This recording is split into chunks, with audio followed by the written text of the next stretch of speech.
വാർത്തയുടെ പുതിയ എപ്പിസോഡിലേക്ക് സ്വാഗതം. അപകടക്കെണിയൊരുക്കുന്ന പാറമടകൾ, ദുരന്തമുണ്ടാകുമ്പോൾ മാത്രം ഉണരുന്ന സർക്കാർ സംവിധാനം.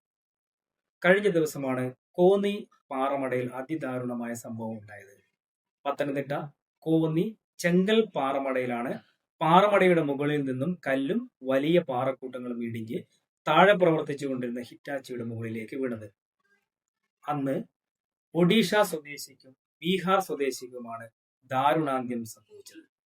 അന്യ സംസ്ഥാനത്ത് നിന്നും തൊഴിൽ തേടി കേരളത്തിലെത്തിയ ആ സ്വപ്നങ്ങൾ നെയ്തെടുത്ത രണ്ട് യുവാക്കൾക്കാണ് അതിദാരുണമായ മരണം സംഭവിച്ചത്. ഇതിനു മുമ്പും ഈ പാറമടയിൽ അപകട മരണങ്ങൾ സംഭവിച്ചിട്ടുണ്ടെന്ന് പരിസരവാസികൾ സാക്ഷ്യപ്പെടുത്തുന്നു. മരണപ്പെടുന്നത് അന്യസംസ്ഥാന തൊഴിലാളികളാണെങ്കിൽ പണം കൊടുത്ത് ഒതുക്കുകയാണ് മിക്കയിടങ്ങളിലും സംഭവിക്കുന്നത്. അനധികൃതമായി പ്രവർത്തിക്കുന്ന നിരവധി പാറമടകളാണ് കേരളത്തിലുള്ളത്. ഇതൊന്നും ആർക്കും അറിയാതെയല്ല, പ്രാദേശികമായി അവർക്ക് ലഭിക്കുന്ന പിന്തുണ തന്നെയാണ് ഇത്തരത്തിലുള്ള അനധികൃത പാറഖനനം. കുറ്റം പറയുന്നല്ലോ, രാഷ്ട്രീയ ഉദ്യോഗസ്ഥ പണക്കുതിയന്മാർ ഇതിന് ഒറ്റക്കെട്ടായി പിന്തുണ തന്നെ പ്രഖ്യാപിച്ചിട്ടുണ്ട്. മിക്ക പാറമടകളും ലൈസൻസ് ഇല്ലാത്തതും ലൈസൻസ് കാലാവധി കഴിഞ്ഞും പ്രവർത്തിച്ചു വരുന്നവയാണ്. ഇതൊരു വൻ മാഫിയ പ്രവർത്തനമാണ്.